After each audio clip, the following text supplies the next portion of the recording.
Assalamualaikum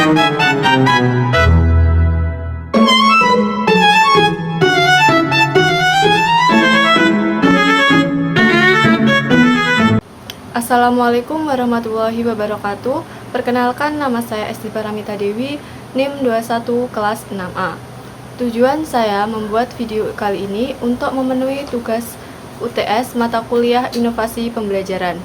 Pada kali ini saya akan menjawab beberapa pertanyaan yang sudah diberikan. Langsung saja saya akan menjawab beberapa pertanyaan tersebut.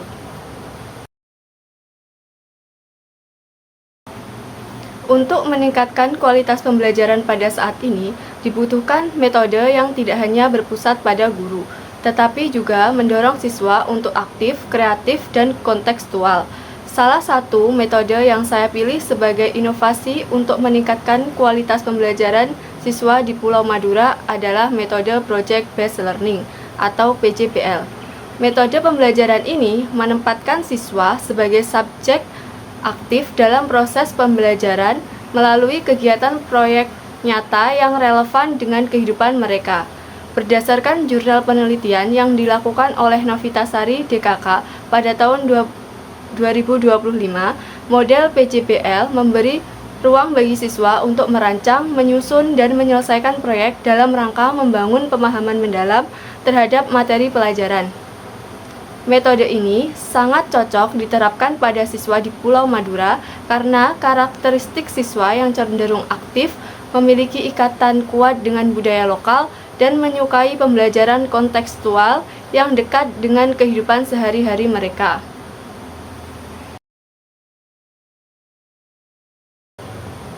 Alasan saya memilih metode Project Based Learning atau PJBL sebagai inovasi pembelajaran karena metode ini mampu menciptakan suasana belajar yang aktif, kreatif, dan kolaboratif sehingga siswa tidak hanya memahami materi secara teori, tetapi juga terlibat secara langsung dalam penerapannya melalui proyek nyata. PJBL juga melatih siswa untuk berpikir kritis, menyelesaikan masalah, dan bekerja sama dalam kelompok yang sangat relevan dengan tuntutan pendidikan di era digital saat ini. Selain itu, metode PJBL memungkinkan siswa untuk mengaitkan materi pembelajaran dengan konteks kehidupan dan budaya lokal, seperti yang terdapat di Pulau Madura, sehingga pembelajaran menjadi lebih bermakna dan kontekstual.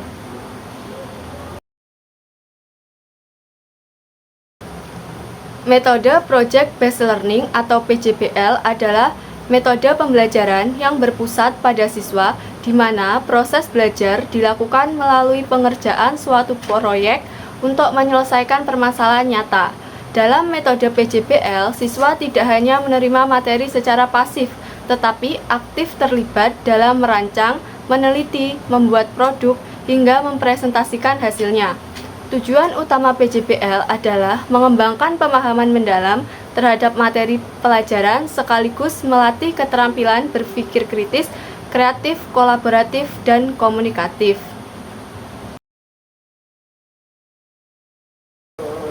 Langkah-langkah metode Project Based Learning atau PJBL.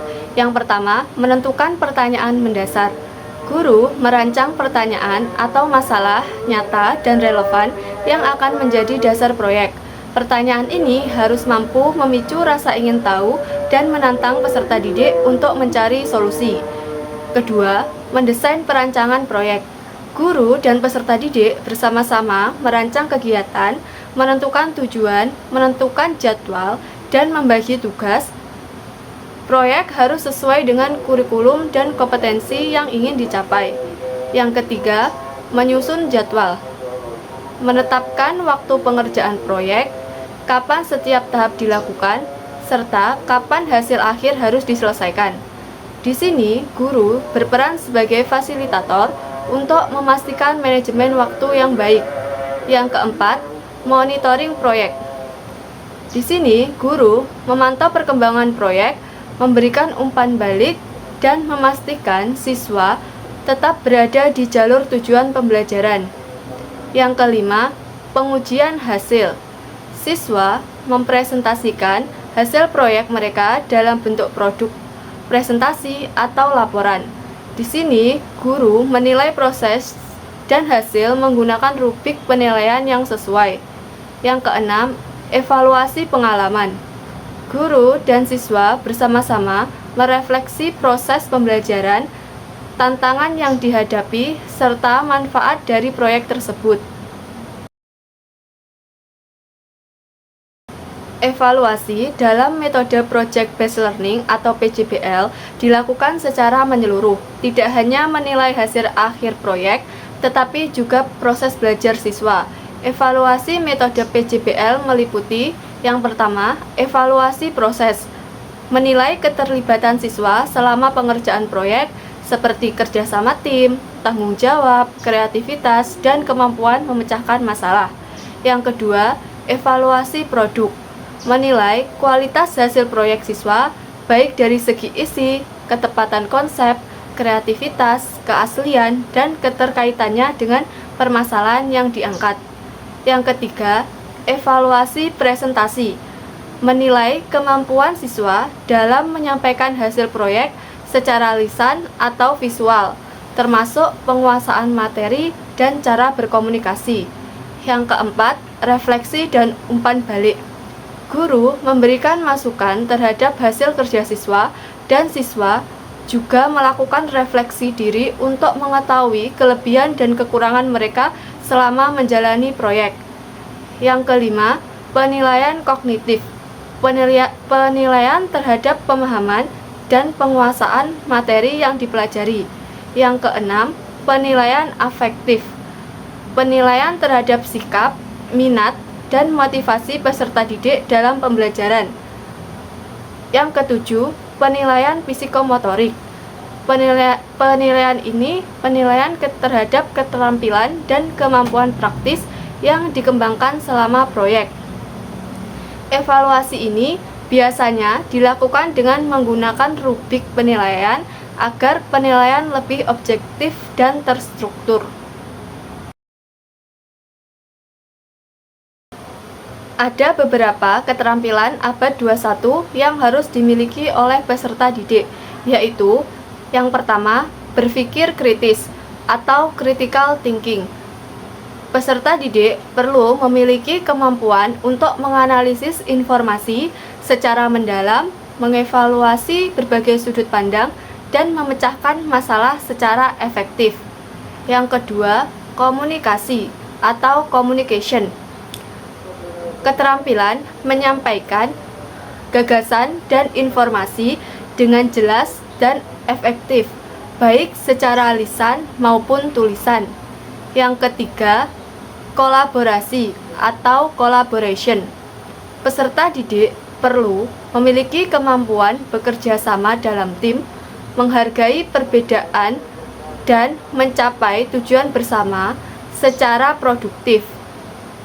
Yang keempat, kreativitas dan inovasi atau creativity and innovation. Kemampuan menghasilkan ide-ide baru, solusi kreatif, dan berinovasi dalam menghadapi tantangan. Peserta didik diharapkan dapat berpikir di luar kebiasaan atau out of the box dan menciptakan hal-hal baru yang bernilai. Kelima, karakter. Keterampilan yang meliputi sikap dan nilai-nilai seperti integritas, tanggung jawab, dan empati. Pembentukan karakter sangat penting agar peserta didik tidak hanya cerdas secara intelektual, tetapi juga memiliki kepribadian yang kuat dan berakhlak mulia. Yang keenam, kewarganegaraan atau citizenship. Kesadaran dan partisipasi aktif dalam masyarakat serta pemahaman terhadap keberagaman budaya dan sosial. Peserta didik perlu memiliki keterampilan ini untuk peduli, aktif dalam masyarakat, dan menghormati perbedaan serta keberagaman. Sekian penjelasan dari saya, semoga bisa menjawab semua pertanyaan. Bila ada kurang lebihnya mohon maaf. Wassalamualaikum warahmatullahi wabarakatuh.